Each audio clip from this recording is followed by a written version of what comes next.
मला माहिती आहे तू परत नाही येणार, पण तरी पण आज सकाळी जेव्हा आपण उठतो ना, फक्त तुझाच विचार येत आहे का?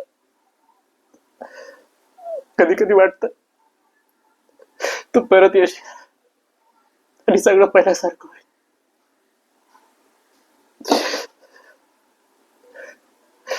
पण एक सांगू,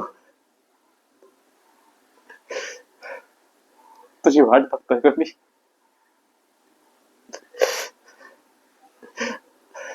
आणि हेही शिकतोय की जर तू नसली तर कसं राहायचं. शिकतोय कारण प्रेम म्हणजे एकामेकांना धरून ठेवणं नसतंय, कधी कधी सोडावं लागतंय. करतोय मी, शिकतोय.